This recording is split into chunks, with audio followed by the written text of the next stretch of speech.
నా దగ్గరికి ఒకళ్ళు వచ్చారండి. అది ఏంటి అంటే ఎక్కడికో ప్రయాణం చేసి వెళ్తున్నారు.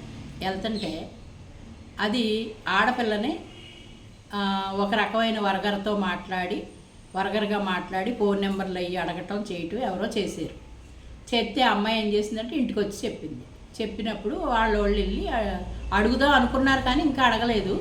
వాళ్ళ ఉంటారు కదండి, వాళ్ళ చిన్నాన్న ఎవరో వెళ్ళి అవతల వాళ్ళని కేకలేసారంట. ఎందుకు ఇలా చేశారని కేకలేసారు.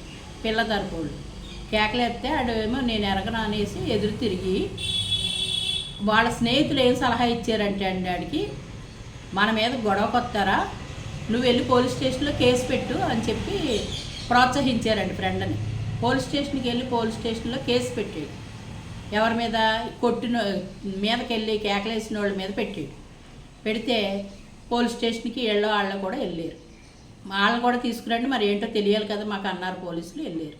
వెళ్ళిన తర్వాత పోలీస్ స్టేషన్లో ఏమైందంటే ఆ పోలీస్ స్టేషన్లో కూర్చున్న వాళ్ళు ఏం జరిగిందమ్మా ఏంటమ్మా అంటే ఇలా చేసాడండి అనేటప్పటికి పట్ మన 4 పీకి పైగా మీరు వచ్చి పోలీస్ కేసు పెడతారా, వాళ్ళు వచ్చి పెట్టవలసింది మీరు వచ్చి పెడతారా, పిచ్చి పిచ్చి వేషాలు వేస్తున్నారు ఏంటని 4 తగిలించారు. ఎవరికి? అసలోడికి, ప్రోత్సహించినోడికి, అందరికీ కూడా. చూడండి ఎంత సమంజసంగా ఉందో. కరెంట్ పోలీస్ స్టేషన్లో కూడా న్యాయం జరుగుతుంది. కానీ ఒక్కొక్క స్టేషను ఒక్కొక్క మనుషులు ఒక్కొక్క ఉద్యోగస్తులు వాళ్ళ రీతి అది దాన్ని పెట్టి జరుగుతుంది. కడకి వాళ్ళు ఏం చేశారంటే వీడిని అసలు ఉద్యోగంలోనే ఉంచకండి అని చెప్పారు. వాళ్ళ ఎండీకి ఫోన్ చేస్తే ఆయన మొత్తం పీకి పాకం పెట్టి బయట పెట్టారు. ఎవరి కళ్ళు ఎవరు పొడుచుకున్నారు చెప్పండి? తప్పు చేసింది వీళ్ళం. అవతల వాళ్ళు వెళ్ళి పెట్టవలసింది కూడా మళ్ళీ వాళ్ళ మీద పెడదామని వెళ్ళారు. స్నేహితులు ఎందుకు చెప్పాను అంటే స్నేహితుల వల్ల చెడిపోవటం అంటే ఈ స్టోరీయే వర్తిస్తుందండి. స్నేహితులు ప్రోత్సాహంతో పడ్డారు.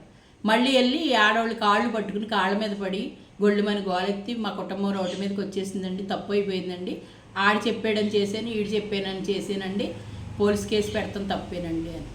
అవతల వాళ్ళు ఒప్పుకుంటారండి? ఇన్ని తప్పు మీద తప్పు చేసిన తర్వాత ఒప్పుకుంటారా? మమ్మల్ని పోలీస్ స్టేషన్కి లాగేవు కదా, మాకు సంబంధం ఏంటి, మేమేం కంప్లైంట్ పెట్టలేదు కదా, నువ్వు వెళ్ళి పెట్టావు, నువ్వే చూసుకో అని అవతల వాళ్ళు అన్నారు. అంటే ప్రోత్సహించడానికి వెనకాల 4 ఫ్రెండ్స్ ఉంటారండి ఎప్పుడు కూడా. తప్పుని ఒరే ఇది తప్పు అని చెప్పేవాళ్ళు ఉండరండి. ఎప్పుడైనా మీరు గమనించండి, తప్పు ఇది, నువ్వు తప్పు చేస్తున్నావు, ఇంకో పిల్ల జోలికి వెళ్ళకో చేయకు, మనకే ఆడపిల్లలు ఉంటారని చెప్పే ఇంగితో ఉన్న వాళ్ళు ఉండరండి కూడా. వాళ్ళు ఏం చేస్తారంటే ఒరే ఇలా చెయ్యి, అలా చెయ్యి అని ప్రోత్సహిస్తూ ఉంటారు. అలా ప్రోత్సహించిన స్టోరీ అనమాట అండి ఇది నా దగ్గరికి వచ్చింది. నేను అందుకే చెప్తున్నాను. ఆ పోలీసులతో నేను కూడా మాట్లాడాను, వాళ్ళు బాగా స్పందించారు, వెంటనే అయిపోయింది. ఇప్పుడు గాలిలో ఊగుతువేనండి. ఎంత బాగుందో చూసారా? ఇదండి పరిస్థితి. ఇలా ఉన్నారనమాట మనుషులు. మనస్తత్వాలు వాళ్ళ పద్ధతులు ఈ రకంగా ఉంటున్నాయి. అంటే ఆడపిల్ల అంటే అంత లోకుగా ఉంటుందా వీళ్ళకి? పెళ్ళయిందో పెళ్ళి అవ్వలేదో చూసుకోడండి, కళ్ళు మూసుకుపోయినాయా? అవతల వాళ్ళు ఏమన్నా నీ ఎంక చూసారా? కాదు కదా.